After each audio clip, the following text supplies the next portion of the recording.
नमस्कार, मैं दुर्गेंद्र चौहान। देश की सबसे बड़ी अदालत यानी सुप्रीम कोर्ट के एक फैसले ने चंडीगढ़ के मेयर चुनाव का पासा ही पलट दिया। सुप्रीम कोर्ट ने जो उम्मीदवार हारा था उसे मेयर बना दिया और पूरी व्यवस्था पर सवाल खड़ा कर दिया। यानी पूरे चुनावी लोकतंत्र पर सुप्रीम कोर्ट ने सवाल खड़ा कर दिया और ये संदेश और संकेत दिया कि वास्तव में लोकतंत्र जबरन या तकनीकी तौर पर लूटा जा रहा था। वास्तव में चंडीगढ़ मेयर चुनाव को लेकर जो परिस्थितियां देखने को मिली वो वास्तव में बड़ी चिंताजनक हैं भारत की लोकतांत्रिक व्यवस्था के लिए।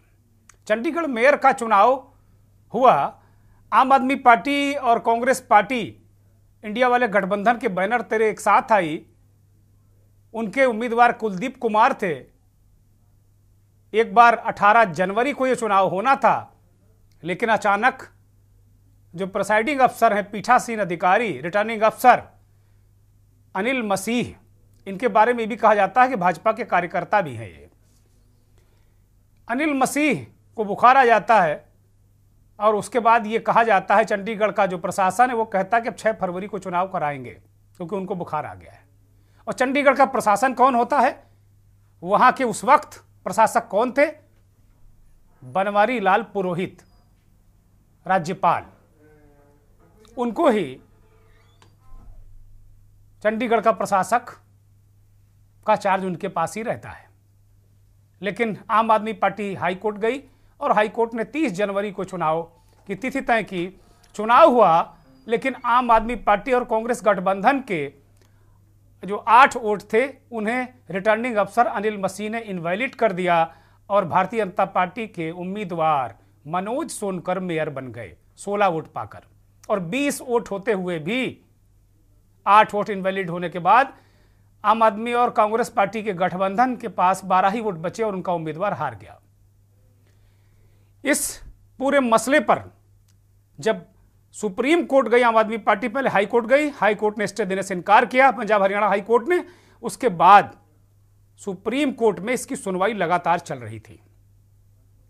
आज जब फाइनल सुनवाई हुई तो सुप्रीम कोर्ट ने पाया कि अनिल मसीह ने जानबूझकर बुरी मंशा से उन 8 वोटों को वैलिड किया, जो वैलिड थे उनको इनवैलिड कर दिया, अवैध कर दिया। इसके पीछे मंशा किसकी थी? मसीह का मसीहा कौन है? इसकी तरफ तो कोई सुप्रीम कोर्ट ने ना तो कोई आगे कुछ चीजें इंगित की और ना ही कोई सवाल पूछा। लेकिन यह जरूर हुआ कि उन 8 वोटों को वैलिड करार दिया सुप्रीम कोर्ट ने अपने परीक्षण के बाद। जजों ने खुद परीक्षण किया उन बैलेट पेपर का और कुल मिलाकर पासा ही पलट गया। कुलदीप कुमार को सुप्रीम कोर्ट ने मेयर घोषित कर दिया। हालांकि सुप्रीम कोर्ट में सुनवाई से पहले मेयर मनोज सोनकर ने इस्तीफा दे दिया था, इस मुराद से कि अगर दोबारा चुनाव हुए तो वो फिर उम्मीदवार होंगे, वो सुप्रीम कोर्ट में कहने को हो जाएगा कि कम से कम हमने इस्तीफा दे दिया है। और आम आदमी पार्टी के 3 पार्षदों को भी बीजेपी ने तोड़ लिया था, तो उस हिसाब से उनका बहुमत हो गया था। अगर दोबारा नए सिरे से चुनाव होते तो वो बहुमत साबित कर ले जाते। लेकिन सुप्रीम कोर्ट ने यह बात कही कि लोकतंत्र के साथ मजाक है, लोकतंत्र लुटने से बचाया सुप्रीम कोर्ट ने। इस तरीके का फील इस देश में गया। चुनावी लोकतंत्र की मैं बात कर रहा हूं। तो कुल मिलाकर सुप्रीम कोर्ट के इस निर्णय के बाद आम आदमी पार्टी, कांग्रेस पार्टी, इन सब ने सवाल उठाए हैं कि यह तो एक छोटा सा चुनाव था। क्या 90 करोड़ मतदाता जब 2024 का जो लोकसभा चुनाव उसमें वोट डालेंगे तो क्या उनका मत सुरक्षित है? क्या ये सवाल विपक्षी दलों ने उठाया है। लेकिन फिलहाल बड़ा काम सुप्रीम कोर्ट का कि सुप्रीम कोर्ट ने लोकतंत्र, चुनावी लोकतंत्र को लूटने से बचा लिया।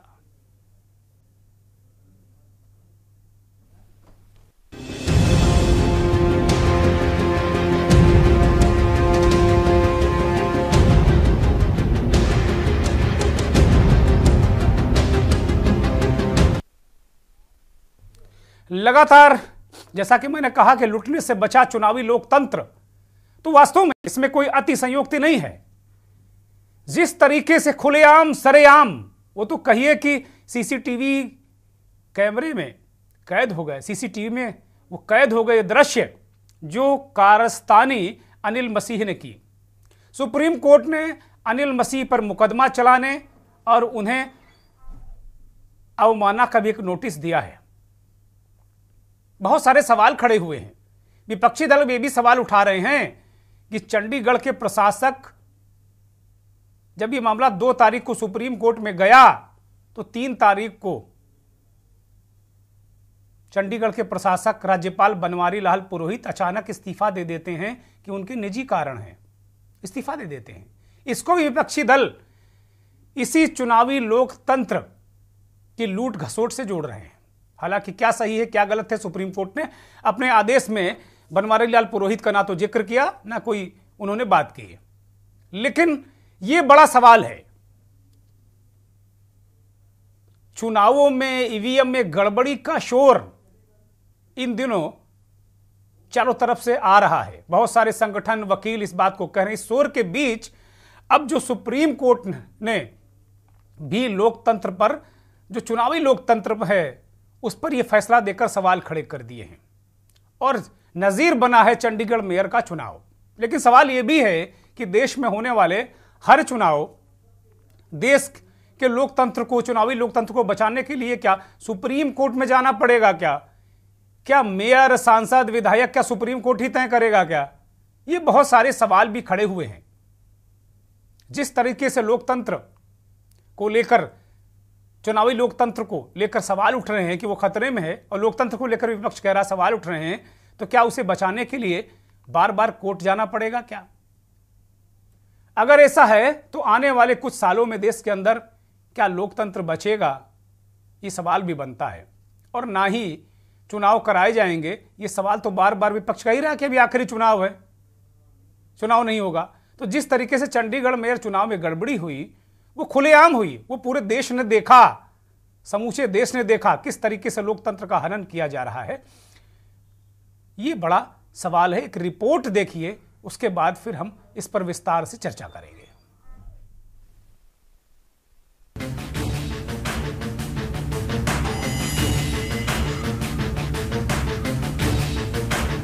ये वो तस्वीरें हैं जिससे पंजाब और पूरे देश में हलचल मचा दी थी। चंडीगढ़ मेयर चुनाव में चुनाव अफसर पर आरोप लगा कि उन्होंने पार्षदों के वोटों में हेरफेर किया है।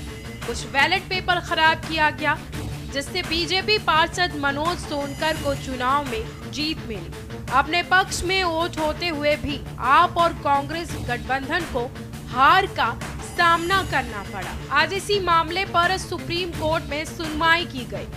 सीजेआई डीवाई चंद्रचूड़ के नेतृत्व वाली 3 सदस्यीय पीठ ने मामले की सुनवाई की। रिटर्निंग ऑफिसर अनिल मसीह कोर्ट में पेश हुए, दलीलें दी गई। सीजेआई ने अपने दोनों साथी जजों मनोज मिश्रा और जस्टिस जेबी पारदीवाला के साथ खुद बैलेट देखा, जिसके बाद सीजेआई ने कहा कि 8 वोट वैध माने जाएंगे और ये चंडीगढ़ मेयर चुनाव के पक्ष में अहम फैसला किया गया। बता दें कि 30 जनवरी को चंडीगढ़ मेयर का चुनाव हुआ था। इस चुनाव में कांग्रेस आप गठबंधन के पास कुल 20 वोट और भाजपा के पास 16 वोट थे। संख्या बल देखें तो आप और कांग्रेस के पक्ष में था, लेकिन चुनाव में बीजेपी की जीत हुई। दरअसल रिटर्निंग ऑफिसर ने कांग्रेस और आप गठबंधन के 8 वोटों को इनवैलिड यानी अमान्य करार दिया और बीजेपी के मनोज सोनकर को विजेता घोषित किया। इस पर काफी बवाल भी काटा गया, एक वीडियो भी शेयर किया गया और इसके आधार पर आरोप लगाया जा रहा था कि ऑफिसर अनिल मसीह ने बैलेट पेपर से छेड़छाड़ की है। फिलहाल जिस तरह से सुप्रीम कोर्ट ने ये अहम फैसला सुनाया है, उसके बाद यही कहा जा रहा है कि क्या देश के लोकतंत्र को बचाने के लिए हर बार सुप्रीम कोर्ट का दरवाजा खटखटाना पड़ेगा?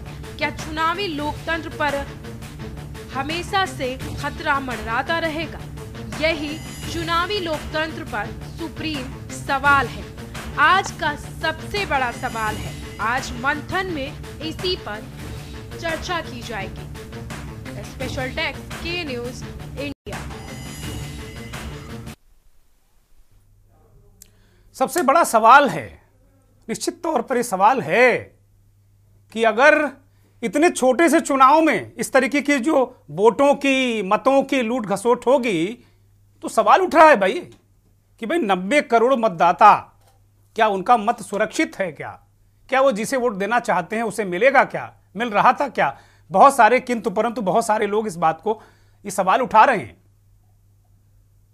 वो विपक्षी दल हैं। वकील जो इस पूरे मामले में गुरविंदर सिंह, उनको सुनते हैं, केजरीवाल और उन्हीं की पार्टी के सौरभ भारद्वाज। इसके बाद क्या प्रतिक्रियाएं आई, ये बहुत जरूरी है सुनना है। The first time the court has intervened in an election process which had been concluded and held that there was a serious irregularity in the election process conducted by the presiding officer, who had himself defaced the votes and derailed the elections, and the marks that he had put on those ballot papers became the reason for invalidation of those votes. The court has now given a verdict that those 8 votes which were declared as invalid are actually valid votes, and by counting them along with the 12 votes which were polled earlier, he gets 20 votes, and the petitioner has been declared elected as the mayor of Chandigarh. I think the electoral process was hijacked by the misconduct of the mayor, and the Supreme Court has taken a very valid cognizance of the same, and they have held that the entire edifice of democracy is based upon free and fair elections, and in the manner that it is found that they have not conducted themselves fairly is a reason enough to order the election of the mayor in the verdict by the... के लिए India गठबंधन के लिए बहुत बड़ी जीत है और बहुत बड़ा संकेत देती है देश को। जो लोग कहते हैं कि बीजेपी को हराया नहीं जा सकता, बीजेपी को हराया जा सकता है, एकता से हराया जा सकता है, अच्छी प्लानिंग और स्ट्रेटेजी से हराया जा सकता है और मेहनत से हराया जा सकता है। ये इस चुनाव के नतीजों ने साबित कर दिया। इतने छोटे से चुनाव के अंदर दुनिया की सबसे बड़ी पार्टी कहलाने वाली भारतीय जनता पार्टी ने जिस तरीके से बेईमानी करी, वो आज पूरे विश्व में एक्सपोज हो गए हैं कि जो इतने छोटे चुनाव में बेईमानी कर सकते हैं, वो कहां कहां बेईमानी कर रहे होंगे। और कोर्ट ने एक्नॉलेज किया, आप सोचिए, देश की सबसे बड़ी अदालत ये एक्नॉलेज कर रही है कि हॉर्स ट्रेडिंग हो रही है। तो ये जो हॉर्स ट्रेडिंग है, जिसको भारतीय जनता पार्टी ने चाणक्य नीति का नाम दे दिया था, जिसको भारतीय जनता पार्टी ने अपनी जो है स्ट्रेटजी का नाम दे दिया था, कोर्ट ने बता दिया ये एक कैंसर की तरह है देश के प्रजातंत्र के लिए और ये अवांछित है, ये नहीं होना चाहिए। मुझे लगता है भारतीय जनता पार्टी को अब भी अगर समझ में आ जाए तो ये बड़ी बात होगी। तो कुल मिलाकर ये प्रजातंत्र के लिए क्या ठीक है? कोई नहीं कहेगा ठीक है। जिन लोगों पर आरोप लगे वो भी नहीं कह रहे ठीक है, वो कह रहे हैं अच्छा फैसला है। हमारे साथ मंथन में सुरेंद्र राठी, आम आदमी पार्टी के प्रवक्ता, जुड़े हुए हैं। सुरेंद्र जी स्वागत, धन्यवाद, आभार। चंदन मिश्रा वरिष्ठ पत्रकार हैं। चंदन जी आपका स्वागत, बहुत धन्यवाद, बहुत आभार। लोकतंत्र प्रहरी के रूप में समय समय पर तमाम मुद्दों में, तमाम ज्वलंत मुद्दों पर अपनी आवाज उठाने वाली सामाजिक कार्यकर्ता सीमा त्यागी हमारे साथ जुड़ी हुई हैं। बहुत स्वागत, बहुत धन्यवाद, बहुत आभार आपका। और जाने माने वरिष्ठ पत्रकार रतन डोभाल साहब भी हमारे साथ जुड़ गए हैं। आपका भी बहुत स्वागत, बहुत धन्यवाद, बहुत आभार आपका। मंथन की शुरुआत सीमा त्यागी से करेंगे। सीमा त्यागी एक लोकतंत्र की प्रहरी के रूप में, एक आम व्यक्ति के रूप में, एक वोटर के रूप में, एक कार्यकर्ता के रूप में इस पूरे प्रकरण को हम किस तरीके से देखें या किस तरीके से आप देख रही हैं? क्योंकि ये तो सवाल बड़ा है। सुप्रीम कोर्ट ने एक फैसला एक छोटे से चुनाव का दिया है, लेकिन उसका डायमेंशन बहुत बड़ा है। उसका जो दायरा है, जो उसमें सवाल खड़े किए हैं पूरे इलेक्टोरल सिस्टम पर, पूरी चुनावी प्रक्रिया पर। सुप्रीम कोर्ट ने यह भी कहा है कि जो चुनाव है, जो चुनाव प्रक्रिया है, उसको हाईजैक किया गया है। ये बात भी कही है सुप्रीम कोर्ट ने, कहीं ना कहीं उसकी बातों से बात ध्वनित होती है। सीमा त्यागी।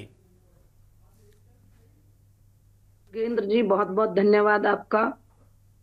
वैसे तो ये पूरी तरीके से राजनीतिक मुद्दा है लेकिन जो हिसाब किताब इस वक्त होता जा रहा है देश की राजनीति का और देश के लोकतंत्र का, उसमें लगता है कि हर एक नागरिक को खुद ही जागरूक होना पड़ेगा कि कैसे उस लोकतंत्र को बचाया जाएगा जिसके लिए करोड़ों लोगों ने बलिदान दिए। हम लोकतंत्र की दुहाई दे रहे हैं, हम प्रजातंत्र की दुहाई दे रहे हैं। उस लोकतंत्र को जिसको हम कह रहे हैं by the people, for the people, of the people, ऐसा लग रहा है कि वो लोकतंत्र खरीद लिया गया है कुछ चुनिंदा लोगों के द्वारा।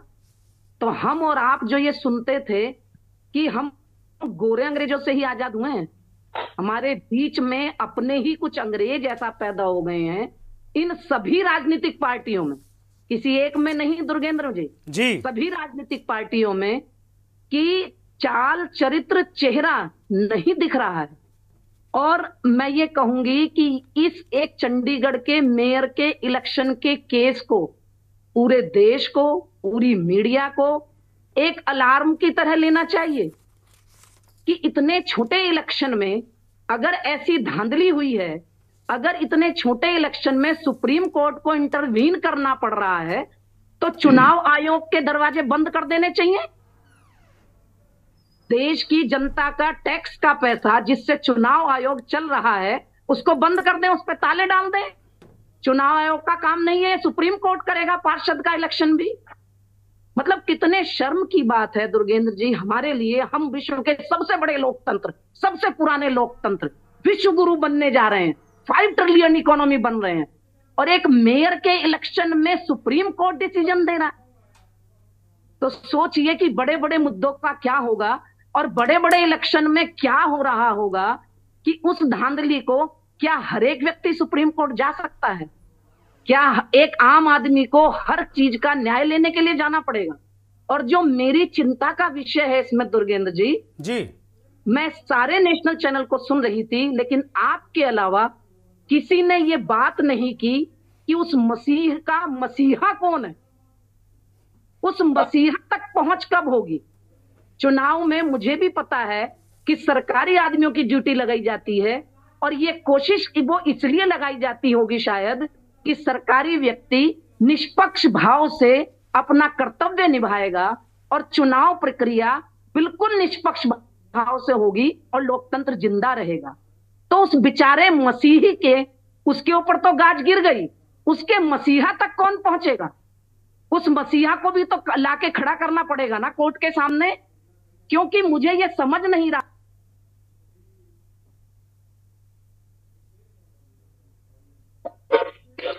कि वो सरकारी कर्मचारी जो रिटर्निंग ऑफिसर बना था उसको कौन मेयर बनेगा, इससे क्या फर्क पड़ने वाला था? कोई भी मेयर बने उसको क्या फर्क पड़ेगा इससे? इसका मतलब उसके पीछे उसके खैर ख्वाह कोई और थे, उसका मसीहा वास्तव में कोई और था। और उन्होंने उन सारे सरकारी आदमियों पर बड़ा क्वेश्चन मार्क लगा दिया कि जो इस देश में कोई भी चुनाव हो उस सारे चुनाव को कराते हैं, उनकी सबकी निष्ठा पर प्रश्न चिन्ह लग गया कि क्या सभी सरकारी अधिकारी ऐसे ही करते होंगे?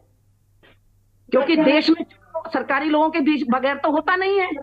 सरकारी लोग सब आते हैं, चाहे वो टीचर्स की बात कर लें, चाहे क्लर्कों की बात कर लें, चाहे किसी भी डिपार्टमेंट की। बहुत सारे सवाल हैं सीमा जी। ये भी कहा जा रहा है कि जो अनिल मसीह हैं, किसी न्यूट्रल व्यक्ति को ना बना के ये भाजपा अल्पसंख्यक जो इनका मोर्चा है उसके ये सदस्य हैं। ये बातें भी आई हैं, कितना सही है कितना गलत है बीजेपी वाले जाने, लेकिन ये भी कहा गया इनकी तमाम तस्वीरें बीजेपी नेताओं के साथ में हैं।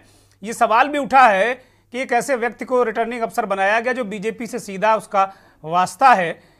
कुल मिलाकर बहुत महत्वपूर्ण विषय है ये, और ये केवल एक छोटा सा चुनाव नहीं है, ये पूरे देश को, पूरी चुनावी लोकतंत्र को कटघरे में खड़ा करने वाला ये फैसला है। सुप्रीम कोर्ट ने कटघरे में खड़ा कर दिया, बहुत सारी बातें कही। अमित भार्गव भाजपा के नेता प्रवक्ता हमारे साथ जुड़े हैं। अमित भार्गव, आपका स्वागत, बहुत आभार आपका। मैं रुख सुरेंद्र राठी की तरफ करूंगा फिलहाल, फिर अमित भार्गव के पास आऊंगा।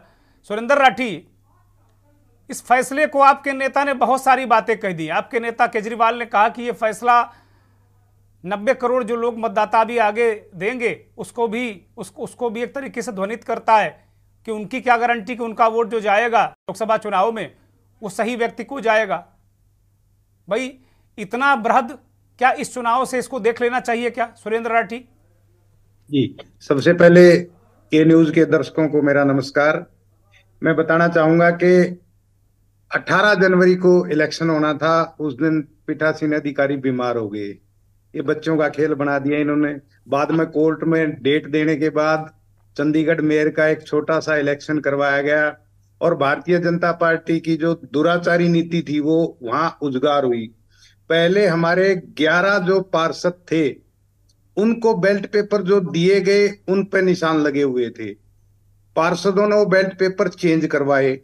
उसके बाद जो तांडव भारतीय जनता पार्टी के जो अनिल मसीह थे, इनके ऑफिस बीरर हैं और माइनॉरिटी सेल चंडीगढ़ के प्रधान के पद पर हैं, उनको पीठासीन अधिकारी बनाया गया।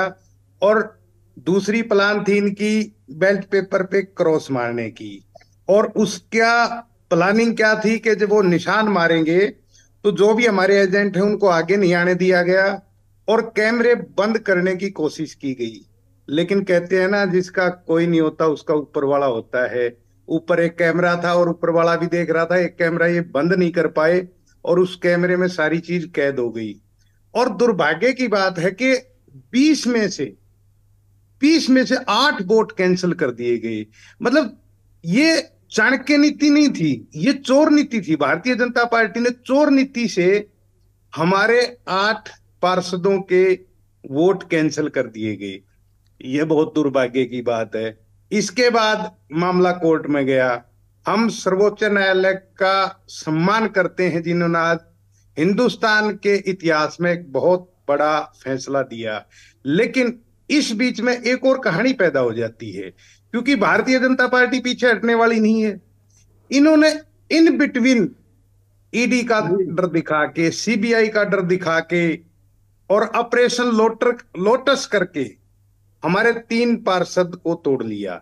लेकिन मैं सर्वोच्च न्यायालय का बड़ा सम्मान करता हूं कि उन्होंने बड़ा ऐतिहासिक फैसला आज आम आदमी पार्टी के पक्ष में दिया और हमारा मेयर बना। भारतीय जनता पार्टी के राज में लोकतंत्र संस्थाएं गंभीर संकट से गुजर रही हैं। हर जगह इनका इंटरफेयर रहता है। 38 वोट थे चंडीगढ़ में पार्षदों के। 38 वोटों में से इन्होंने इतनी बड़ी धांधली कर दी जो पूरे देश ने देखी। अगर बड़ा इलेक्शन होगा तो ये कहां तक गिर जाएंगे, ये बहुत दुर्भाग्य की बात है। लेकिन कोर्ट का फैसला इतना बेहतरीन आया और इंडिया गठबंधन का बड़ा सवाल आपके नेता अरविंद केजरीवाल ने भी उठाया है। ये बड़ा सवाल आपके नेता अरविंद केजरीवाल ने भी उठाया है। उन्होंने इस बात को कहा है कि जब 90 करोड़, जब ये छोटे से इलेक्शन का ये हाल है, तो फिर जब बड़ा इलेक्शन होगा जहां 90 करोड़ लोग वोट डालेंगे उसका क्या होगा। एक ब्रेक के लिए रुक रहा हूं। क्या लुटने से बचा लोकतंत्र? चुनावी लोकतंत्र पर ये सुप्रीम सवाल सुप्रीम कोर्ट ने खड़े किए और चंडीगढ़ मेयर का पूरा जो चुनाव का पासा ही सुप्रीम कोर्ट ने पलट दिया। और इस आधार पे कि चुनावी लोकतंत्र से छेड़छाड़ की गई है, भ्रष्टाचार किया गया है, वोटों का हेरफेर किया गया है, ये बड़ा सवाल ये कहते हुए, और ये भी कहा है कि चुनावी प्रक्रिया को एक तरीके से हाईजैक कर लिया गया है। बहुत सारे सवाल आम आदमी पार्टी लगातार ये कह रही है कि भाई जब इतने छोटे चुनाव में ये वोटों की चोरी हो रही है तो 90 करोड़ लोग जब वोट डालेंगे तो क्या सुरक्षित है 90 करोड़ लोग? ये बड़ा सवाल है उनका वोट। अमित भार्गव हमारे साथ लगातार बीजेपी के प्रवक्ता जुड़े हुए हैं। इस बीच सुप्रीम कोर्ट के बहुत ही वरिष्ठ अधिवक्ता, चर्चित अधिवक्ता डॉक्टर AP सिंह साहब भी जुड़े हैं। उनका भी स्वागत, बहुत धन्यवाद, बहुत आभार डॉक्टर साहब। हम जो रुख करने वाले हैं वो सीधे सीधे अमित भार्गव की तरफ करेंगे। अमित भार्गव, बहुत सारी उंगलियां आज आपकी तरफ उठ रही हैं ऐसे करके। हालांकि कहावत यह है कि आप एक उंगली दूसरे की तरफ उठाते हैं तो 4 उंगली आपकी तरफ उठती हैं। आज हमें लगता है 5 की 5 आप ही की तरफ उठ रही हैं और सारे लोग इस बात को कह रहे हैं कि भाई ये तो बिल्कुल खुलेआम एक जमाने में कट्टा, तमंचा, बम, इनसे वोटों की लूट होती थी, अब दिमाग से होने लगी है। और ये तो प्रैक्टिस है। किस्मत थी आम आदमी पार्टी वालों की कि कम से कम वो कैमरा खुला रह गया, वरना वो तो हार ही गए थे। और उसके बाद भी जिद ये थी कि जबरदस्ती जिता दो, मेयर साहब आपके बन भी गए। ये एक बहुत छोटा सा मसला है, इसे मुझे लगता है पूरा देश और बहुत सारे लोग एक बहुत बड़े परिप्रेक्ष्य में इसको देख रहे हैं। इस फैसले को लेकर आपकी प्रतिक्रिया, और जो सवाल उठाए आम आदमी पार्टी ने, जो सामाजिक कार्यकर्ता हमारे साथ उन्होंने जो सवाल उठाए हैं कि आपका ही आदमी, आपने उसको रिटर्निंग अफसर बना दिया। इस पूरे प्रकरण के बीच राज्यपाल महोदय इस्तीफा देकर चले गए, जो प्रशासक थे, ये भी सवाल उठ रहा है इस वक्त। Amit Bhargava. Supreme court, sir मैं एक ही बात कहूंगा, सुप्रीम कोर्ट का जो आदेश आया है वो सर पे है। अगर लोकतंत्र की हत्या की बात करें, जैसे राठी साहब त्यागी जी ने एक बात कही है, तो आप ये देखिए, जिस पार्टी को, कांग्रेस को चोर कह के अलग अलग पार्षद जनता ने बीजेपी का पहले मेयर बनाया, ये तो चलो दोबारा ये चुनाव हुआ है साल के बाद में, इनके पास कितने पार्षद थे, उससे पहले ये गठबंधन क्यों नहीं किया? एक चंडीगढ़ की मेयर सीट के जीतने के लिए चोर चोर भाई, आप भी पूरे देश में गठबंधन करते हैं, ये क्या बात हुई? पूरे देश में आप भी गठबंधन करते हैं, उन्होंने गठबंधन करके वो सत्ता में आ गए, ये क्या दिक्कत? ये कोई जवाब नहीं। भ्रष्टाचार पे ऐसे पर्दा नहीं डाला जा सकता, ये सीधा चुनावी भ्रष्टाचार है। नहीं, अच्छा ये करें तो भ्रष्टाचार नहीं है, अगर कोई नहीं, ये भी करेंगे वो भी भ्रष्टाचार है। आप अगर इस तरह करेंगे तो इनकी भी जलालत ऐसे ही करेंगे, लालच जलालत ऐसे ही करी जाएगी इनकी भी। अगर ये भी करेंगे तो ये कोई बहुत बड़े मसीहा नहीं है, आपके मसीह की तरह। नहीं, मसीह की तरह नहीं है। देखो, अब जो सुप्रीम कोर्ट का आदेश आया सर माथे है, वहां कोई जवाब नहीं दे पाए मसीह साहब, वो दाएं बाएं इधर उधर झांकते रहे, उन्होंने कहा इनके खिलाफ कार्रवाई की जाए। तो क्या ऐसे लोकतंत्र बचेगा क्या अमित भाई? आप तो सबसे बड़ी पार्टी हैं, दुनिया के सबसे बड़ी पार्टी, पूरे देश में आपकी सरकार है, इसे क्या ब्रॉडर उसमें एक बड़े कैनवास पर नहीं देखना जाना चाहिए? क्यों नहीं देखा जाना चाहिए? अगर इतने छोटे से चुनाव में अगर इतनी ओछी और गंदी हरकत, तो क्यों नहीं देखा जाना चाहिए इसको? पहले भी कई पार्टियों ने करी है भाई, 16 वोट वाला लेता 2 वोट वाला प्रधानमंत्री बन जाता है, या उसके बाद अगर और कोई इस भ्रष्टाचार तो ऐसे ही नहीं कि यही बहुत जगह आपके 2 विधायक रहते हैं, आप सरकार बना देते हो, उसे चाणक्य नीति कहते हो आप। ये कोई बात थोड़ी हुई, इसमें ये दलील नहीं है। सुप्रीम कोर्ट के इस फैसले को हमको सबको सम्मान करना चाहिए और ये प्रण लेना चाहिए कि दोबारा इस तरह की हरकत कहीं नहीं होगी। हमारे आपके वोट सुरक्षित रहें। आज आप भारतीय जनता पार्टी में हैं, लेकिन एक नागरिक तो पहले हैं भाई। नहीं, नागरिक होने के नाते पार्टी का, अगर आपका अधिकार लुटेगा, आपका अधिकार कोई चोरी कर लेगा, तो कैसा लगेगा आपको? अधिकार आज तक तो चोरी होते आए हैं। अच्छा, तो आगे भी होगा चोरी? आज तक चोरी होते आए तो आगे भी चोरी होंगे। ये तो है नहीं, सुप्रीम कोर्ट का आदेश नहीं मान रहे, सुप्रीम कोर्ट का जो आदेश नहीं तो मानना ही पड़ेगा, इसके बाद तो कोई रास्ता नहीं है। इसके लिए फिर आपको विधेयक लाना पड़ेगा कि नहीं मानेंगे भाई, तो सुप्रीम कोर्ट देखेगा आपको। पार्टी है, आप राठी साहब पार्टी है। ठीक है, राठी साहब उनको बोलने दीजिए, बोलिए भाई। वो गठबंधन कौन सा गठबंधन होगा ये बताइए राठी साहब, वो गठबंधन क्या होगा जो? अरे भाई, गठबंधन पे चर्चा नहीं कर रहे हैं हम, फैसले पे चर्चा कर रहे हैं। गठबंधन तो उनका बेकार हो चुका, पूरे देश में इंडिया गठबंधन निपट चुका, आपकी पार्टी सर्वोपरि है, मैं सर्टिफिकेट दे रहा हूं यहां से। आज चर्चा भ्रष्टाचार पे होगी, चुनावी लोकतंत्र क्या बचेगा क्या? सवाल ये है, आप सीरियस नहीं है, आप हंस रहे हैं। चंदन मिश्रा साहब के पास जाता हूं। चंदन मिश्रा साहब, इस पूरे फैसले को आप किस दृष्टिकोण से देखते हैं? इंडिपेंडेंट सरकार नहीं है। राठी साहब आप प्लीज चंदन मिश्रा साहब को मौका दीजिए। गठबंधन की सरकार ये तो नहीं है पहले चोर हो उसके बाद हमारे साहूकार बन गए। हमने ये तो कभी नहीं कहा जेजेपी को है तो किसी पार्टी को ये तो नहीं कहा ये चोर है हमारे साथ बैठ जो बात। अरे तो भाई सरेआम क्या लूट लोगे क्या? बैलेट पेपर लूट लोगे क्या? ये गठबंधन अगर उन्होंने कर लिया तो आप बैलेट पेपर लूट लोगे? ये कोई बात थोड़ी होती है ना, बिल्कुल नहीं। चंदन मिश्रा साहब, इस पूरे फैसले को देश के परिप्रेक्ष्य में लॉन्ग टर्म किस तरीके से इसको देखते हैं आप? दुर्गेंद्र जी, मुझे लगता है कि सुप्रीम कोर्ट का फैसला स्वागत योग्य है और सुप्रीम कोर्ट ने सही फैसला दिया है, क्योंकि जब आप किसी ऐसे व्यक्ति को चुनाव कार्य का जिम्मेवारी देंगे जो किसी पार्टी का कार्यकर्ता हो या किसी मोर्चे का सदस्य हो, तो आप ईमानदारी की उम्मीद नहीं करेंगे। दूसरी बात मैं कहना चाहूंगा कि ये उसी दिन लग रहा था कि ये कुछ मैनिपुलेशन हो रहा और ये धीरे धीरे कोर्ट में आने के बाद बात स्पष्ट हो गई। अब इसमें 2-3 बातें जो मैं कहना चाहूंगा कि एक तो ईवीएम को लेकर सवाल खड़ा किया जा रहा है। बैलेट पेपर में मैनिपुलेशन हुआ, हम लोगों ने देखा, पूरे देश ने देखा, और सुप्रीम कोर्ट के इंटरवेंशन के बाद से फैसला भी सामने आया है। ये फैसला बहुत माइलस्टोन का है, लेकिन हमें 2-3 चीज को बाइफरकेट करना पड़ेगा। एक तो जैसे अभी बात आई कि पूरे देश के परिप्रेक्ष्य में 90 करोड़ लोगों को वोट डालना है 2024 के चुनाव में। विधानसभा के भी चुनाव हुए, ईवीएम से भी हुए। चुनाव आयोग जो है, भारत का निर्वाचन आयोग, वह विधानसभा, लोकसभा, राज्यसभा के चुनाव कराता है। ये मेयर का चुनाव या पंचायतों के चुनाव जो है, वह स्थानीय जो चुनाव आयोग होते हैं राज्यों के, उनके द्वारा कराए जाते हैं।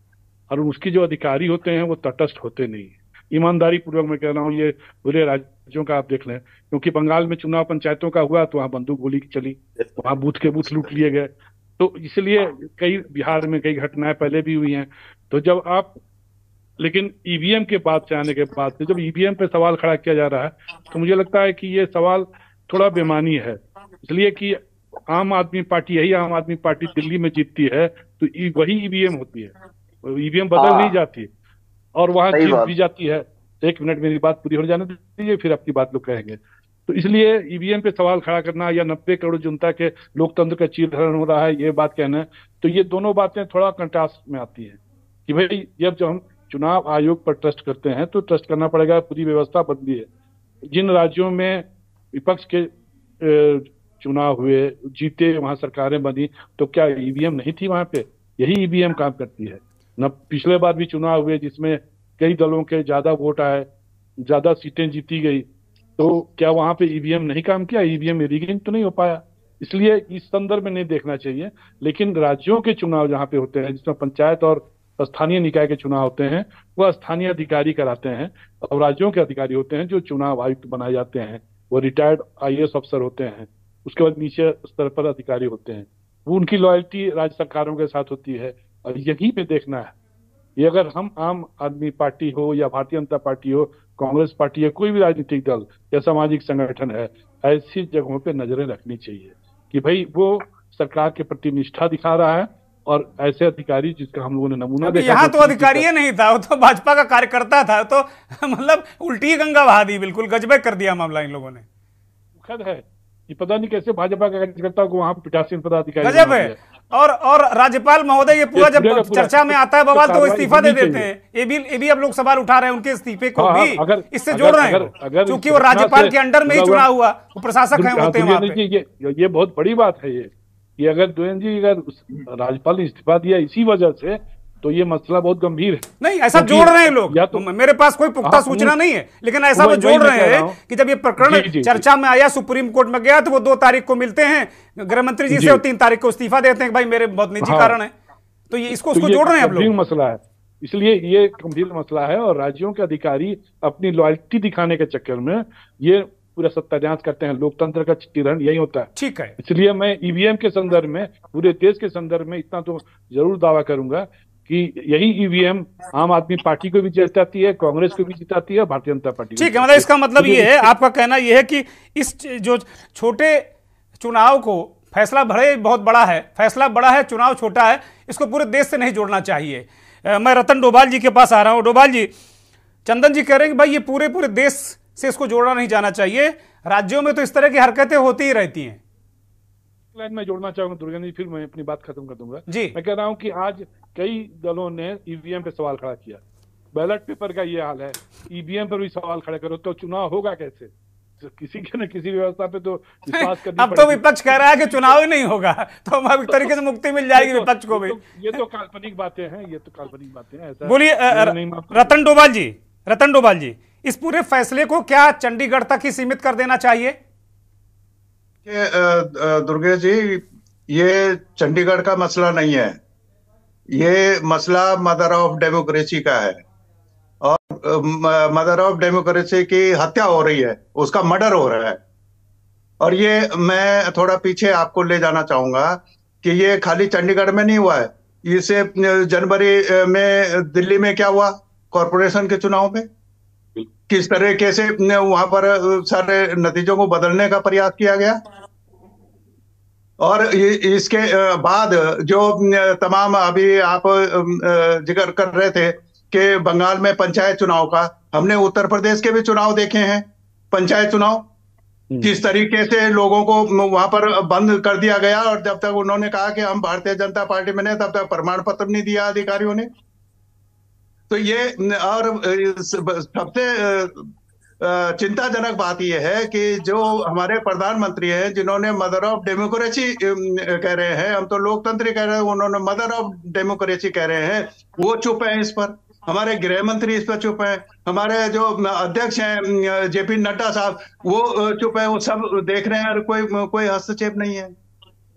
ये मतलब आप कहाँ जाना चाहते हैं, कहाँ देश को ले जाना चाह रहे हैं ये। और ये खाली इतना नहीं है, पंचायत तो हमारे संविधान में गांधी जी ने तो यही तो कहा था कि हमारा जो देश आजाद होगा तो हम पंचायत राज व्यवस्था को ये करेंगे, और उसी पंचायत राज व्यवस्था से आपका निकायों की व्यवस्था है, ये स्थानीय रूप से ये सरकारें हैं हमारी, और उन सरकारों को आप इस तरह से लूटेंगे, वहां इस तरह से डेमोक्रेसी की हत्या करेंगे, तो ये हम देश को ले कहाँ जा रहे हैं? ठीक बात है, ये सबसे बड़ा सवाल है आज के दिन में। ठीक बात है। और ये सारा इन चीजों को अब बहुत सारे इसमें आ रही है, ये सारी चीजें आ रही है। हम ये कह रहे हैं कि अभी जो कह रहे हैं ना बहुत सारे, मैं उससे सहमत नहीं हूँ, बहुत सारे लोग कह रहे हैं कि बैलेट पेपर से किया जाए। अरे आज जो आप इस पे नहीं लड़ पा रहे हो तो बैलेट पेपर तो वो आपको घुसने नहीं देंगे वहां, आज की तारीख में तो इतनी शक्ति है उनके पास।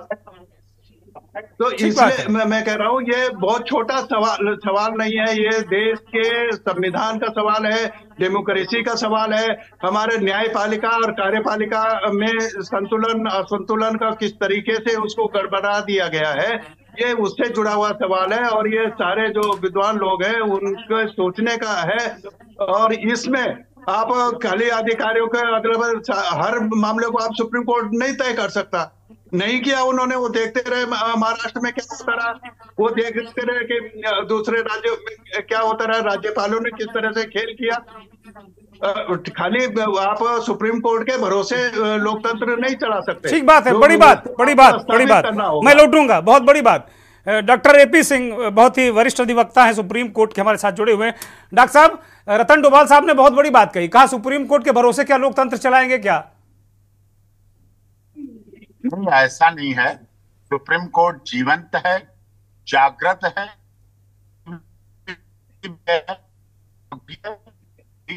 हाँ जी, समय समय पर जब भी जरूरत पड़ी, जो भी माननीय सर्वोच्च न्यायालय में आया, निराश होकर कभी नहीं गया।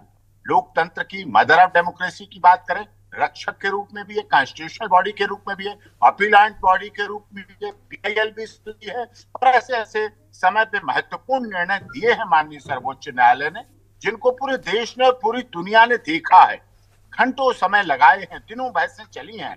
वो सारा कुछ ऐसा नहीं है।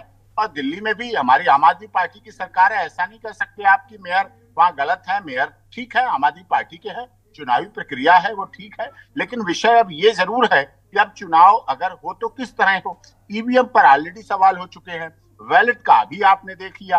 तो सबसे अच्छा उपाय इस तरह ये भी है, विचारणीय विषय है कि जो इलेक्शन कमीशन ड्यूटी लगाता है इलेक्शन में, शायद उनसे एक एफिडेविट वेब लेना पड़ेगा कि वो किसी पार्टी में नहीं है, किसी पार्टी के व्यक्ति या विचारधारा में सम्मिलित नहीं है, वो टोटल एम्प्लॉई है स्टेट गवर्नमेंट या गवर्नमेंट ऑफ इंडिया के, बस इसके अलावा और कुछ भी नहीं है।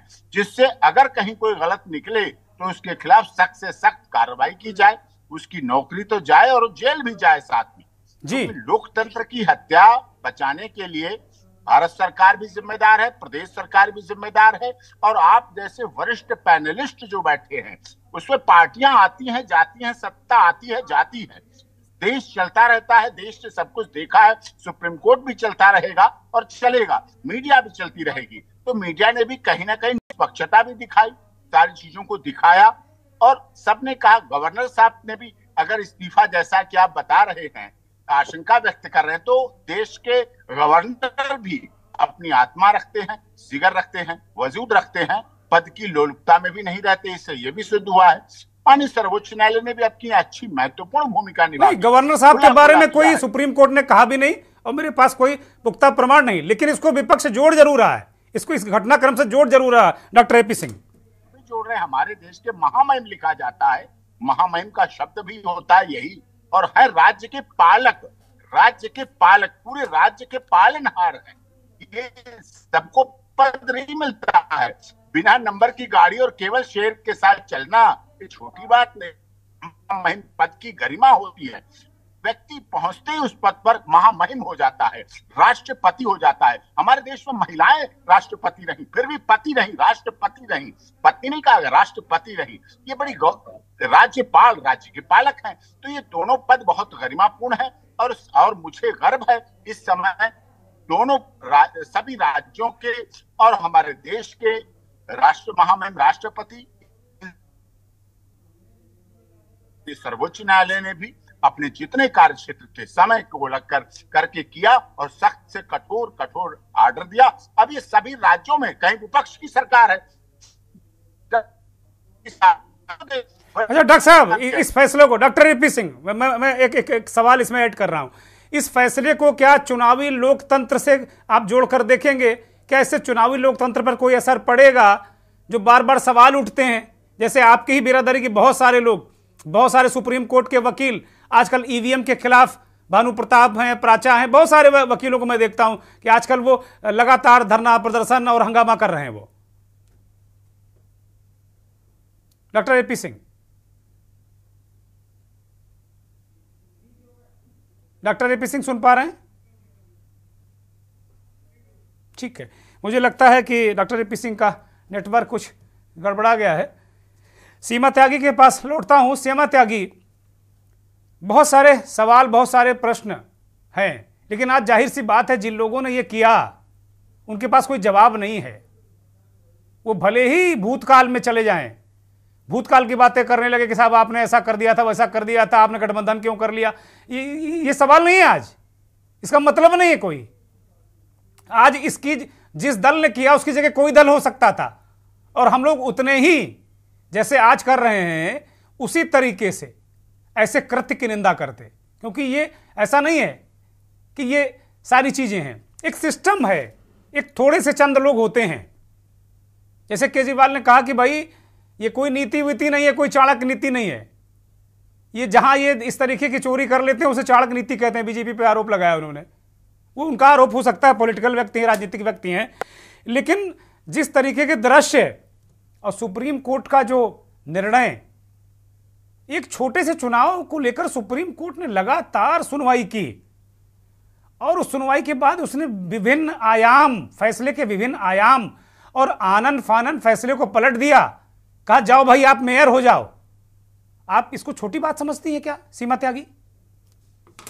दुर्गेंद्र जी कितनी गंभीरता से इस चुनावी लोकतंत्र की हत्या को ले रहे हैं बीजेपी के जो प्रवक्ता यहां बैठे हैं। मुझे अफसोस हो रहा है कि अगर हम एक छोटा सा उदाहरण लें कि क्लास में पढ़ा रहे हैं बच्चों को, एक बच्चे ने पेंसिल चोरी की और दूसरे ने पेन चोरी कर लिया, तीसरे ने किताब चोरी कर ली, चौथे ने किसी के पैसे चोरी कर लिए, और जब पैसे वाले की चोरी पकड़ी गई तो वो ये कहे कि इन्होंने भी तो चोरी की थी। क्या हम जो विश्व की सबसे बड़ी पार्टी, पूरा हिंदुस्तान, एक एक व्यक्ति इतनी उम्मीद से देख रहा है अपने प्रधानमंत्री की तरफ, आप उनके नुमाइंदे के तौर पर यहां बैठे हैं और आप कितनी हल्की बात कर रहे हैं। आप ये नहीं समझ रहे कि आप किसको प्रेजेंट कर रहे हैं यहां बैठ के। कम से कम उस व्यक्ति की गरिमा का तो आप सोचते कि आप क्या जवाब दे रहे हैं कि किसने गठबंधन कर लिया, किसने क्या कर लिया। अरे भाई ये तो सोचो, उन्होंने वो सब कुछ किया, इसीलिए तो सारे देश में, सारे विश्व में आप हैं। आप भी उन्हीं के जैसा करेंगे क्या? आपसे भी यही उम्मीद मानी जाएगी। और दुर्गेंद्र जी, अगर हम ये कहकर छोड़ देंगे कि हल्की बात है, इसको सिर्फ चंडीगढ़ तक सीमित रखें, तो ये बहुत बड़ा नाइंसाफी हो जाएगी हमारे लोकतंत्र के साथ, क्योंकि खराब होनी चीजें छोटे लेवल से ही शुरू होती है और फिर एकदम से बम जब फूटता है तो फिर देश का सर्वनाश होता है। ठीक बात है, ठीक बात है। छोटी चीजों को हल्के में लेकर छोड़ देंगे। मेयर का इलेक्शन छोटा बता रहे हैं कि राज्य के चुनाव आयोग का काम है। आम जनता नहीं जानती इस बात को कि राज्य का चुनाव आयोग अलग अलग, सेंटर का चुनाव आयोग अलग। एक तो दुर्गेंद्र जी ये भाषा समझ में नहीं आती प्रवक्ताओं की या लोगों की, कि जब भी कोई बात ऐसी मीडिया उठाती है तो ये लोग राज्य को और सेंटर को अलग करके देखने लगते हैं, पक्ष और विपक्ष की बात करने लगते हैं। अरे भाई, आपकी आपस की घरों की जमीन की लड़ाई नहीं हो रही है, आप पूरे देश को रिप्रेजेंट कर रहे हैं, पूरे देश को चला रहे हैं, तो आप कम से कम उस गंभीरता से तो बात करें। और अगर लोकतंत्र एक मेयर के चुनाव में खतरे में है, अगर लोकतंत्र दूसरे शहर में भी मेयर के चुनाव में खतरे में है, धीरे धीरे वो लोकतंत्र सब जगह खतरे में आ जाएगा। ठीक है, ठीक है सीमा जी, ठीक है। मैं अभी डॉक्टर एपी सिंह की बात चूंकि हो नहीं पाई थी, मैं एक छोटा सा प्रश्न उनसे करूंगा। डॉक्टर साहब फिर से जुड़ गए हैं, doctor A P Singh supreme court के वरिष्ठ अधिवक्ता। डॉक्टर साहब, मेरा एक छोटा सा प्रश्न है आपसे, चूंकि उस वक्त मेरी आवाज आप तक नहीं पहुंच पाई थी। क्या इस फैसले को हम क्या टोटल चुनावी लोकतंत्र के रूप में देख सकते हैं? क्या इसमें कोई संदेश है क्या पूरे देश के लिए? क्योंकि एक छोटे से मेयर का चुनाव अगर सुप्रीम कोर्ट लगातार उसको सुन रहा है और एक डायरेक्शन दे रहा है, फैसला दे रहा है और सीधे सीधे बना दे रहा है कि जाओ भाई मेयर हो जाओ आप, तो इसके पीछे क्या सिर्फ इसको चंडीगढ़ तक ही घेर दिया जाए या इसको पूरा देश के रूप में, कहीं देश को संदेश और संकेत के रूप में देखा जाना चाहिए इसको?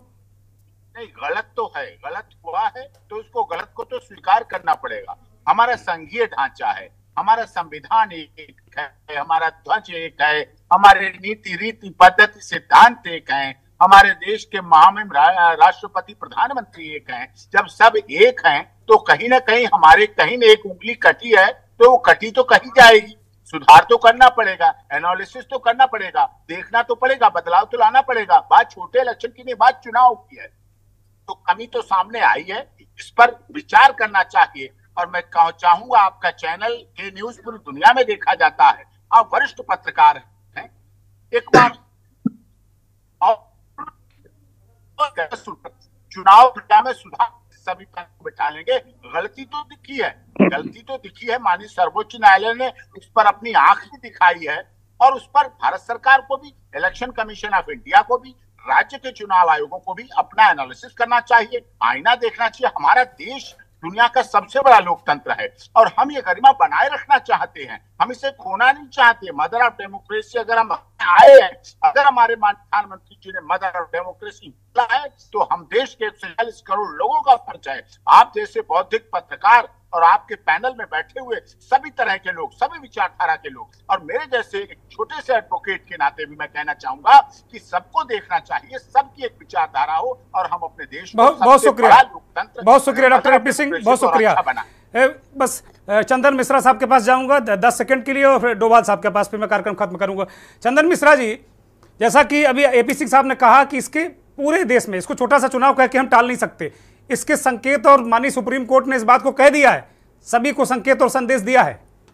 चंदन जी, नहीं ठीक है, मेरा कहना है कि सुप्रीम कोर्ट का ऑब्जर्वेशन है, उन्होंने अपना दिया है, लेकिन अभी सीमा त्यागी जी ने कहा कि इसको डिफाइन किया जा रहा है राज्यों के चुनाव आयोग और केंद्र के चुनाव आयोग। मैडम, हमें तो जानना ही पड़ेगा, हम पत्रकार हैं, कि किस यूनिट की, किस संस्था की क्या भूमिका है। हमने क्यों कहा कि अगर पार्टी का कार्यकर्ता चुनाव अधिकारी बैठा है तो क्या भारत का निर्वाचन आयोग जो पीठासीन पदाधिकारी बनाता हुआ किसी पार्टी के कार्यकर्ता को बनाता है? क्या आप पहले बताएं, इसका जवाब दें। नहीं, वो एपी सिंह कह रहे हैं कि भाई अब हमको एफिडेविट लेना पड़ेगा, वो दिन आ गए हैं, अब ऐसा कह रहे हैं वो। पहले नहीं, इसलिए मैं कह रहा हूं मैडम कि वो हमें ही सोचना पड़ेगा। जी, मैं एक की तरह यहाँ हूँ, मुझे नहीं पता कि कौन बनाता है और किसने बनाया, नहीं पता करना पड़ेगा ना, हम आदमी से सोचे। लेकिन हम सिर्फ एक पक्ष कह दें कि इसको राज्य निपटाएगा, तो फिर इसको सुप्रीम कोर्ट को निपटाने की क्या आवश्यकता थी? राज्य में ही कोर्ट निपटा लेती। हाई कोर्ट ने तो कहा था कि हम सुनेंगे ही नहीं, हाई कोर्ट ने कहा हम कोई स्टे नहीं दे सकते, तब सुप्रीम कोर्ट वो लोग गए थे। किसी भी चीज की गंभीरता को, उसका ठीकरा सिर्फ राज्य तक ना फोड़े या सिर्फ सेंटर तक ना छोड़े। ठीक है सीमा जी, वक्त नहीं, रतन डोभाल जी को बस 10 सेकंड। रतन डोभाल जी एक अंतिम टिप्पणी छोटी सी, बस बहुत जल्दी। दुर्गे जी, मैं ज्यादा लंबा नहीं, मैं छोटा ही कहूंगा, लेकिन मैं सिर्फ पहले भी अपनी बात को दोहरा रहा हूं। मेरे लिए ये बहुत छोटी बात नहीं है, बहुत बड़ी बात है। और बड़ी बात इसलिए है कि वहां सीसीटीवी कैमरे थे, तो सब जगह तो सीसीटीवी कैमरे नहीं होते, यहाँ तो बल्ब नहीं होते मतदान केंद्रों पर। आप सीसीटीवी, अगर सीसीटीवी कैमरे नहीं होते तो वो कर ही लिया था उन्होंने जो कुछ करना था। नहीं, एक बंद करना भूल गए थे। आम आदमी पार्टी कह रही कि एक बंद करना भूल गए थे, बाकी बंद थे सब। आम आदमी पार्टी का आरोप है ये खाली सुप्रीम कोर्ट में इसलिए गया कि हाई कोर्ट ने काम नहीं किया। बिल्कुल, अगर ये काम तो हाई कोर्ट के स्तर पर हल हो जाना चाहिए था। इसलिए मैंने पहले दिल्ली कारपोरेशन के चुनाव में, वहां भी यही तो हुआ था कि आप पूरा निर्णय को 134 आपको मिले थे, 104 इनको मिले थे। रतन जी, वक्त नहीं है, वक्त इजाजत नहीं देता। चंदन जी कुछ कहना चाह रहे हैं, बस मैं खत्म करूंगा कार्यक्रम। चंदन जी, गया मामला। चंदन जी, उसके दखल के बाद वहां पर फिर चुनाव हुए। ठीक है, रतन जी आ गई बात। Thank you, thank you. Chandan ji कुछ कहना चाह रहे थे? नहीं, मैं कह रहा हूं कि इसे संदर्भ में देखना चाहिए, लेकिन ये ना पहली घटना है ना आखिरी घटना है। इसके पहले भी रिगिंग हो चुकी है और हम डेमोक्रेसी में हैं, तो हम इसकी संभावना हमेशा तलाशते हैं। बहुत शुक्रिया, बहुत शुक्रिया। सुरेंद्र राठी, चंदन मिश्रा जी, सीमा त्यागी जी, अमित भार्गव जी, रतन डोभाल जी और डॉक्टर AP सिंह, आपका भी बहुत बहुत धन्यवाद, बहुत आभार। आभार उन करोड़ों दर्शकों का जो के न्यूज़ को देखते हैं, हमारे इस खास कार्यक्रम मंथन में जोड़ते हैं। सबसे बड़ा सवाल यही है कि लोकतंत्र, चुनावी लोकतंत्र, सुप्रीम कोर्ट का जो सबसे बड़ा सवाल था कि क्या चुनावी लोकतंत्र इस देश में सुरक्षित है, सुप्रीम कोर्ट ने कुछ इशारों में बहुत सारी बातें कह दी हैं और इस फैसले ने एक छोटे से चुनाव का ये बड़ा फैसला है। अगर सरकारें, सिस्टम अगर समझ जाएगा तो मुझे लगता है फिर लोकतंत्र को कोई माई का लाल नुकसान पहुंचा नहीं सकता। बहुत बहुत धन्यवाद, नमस्कार।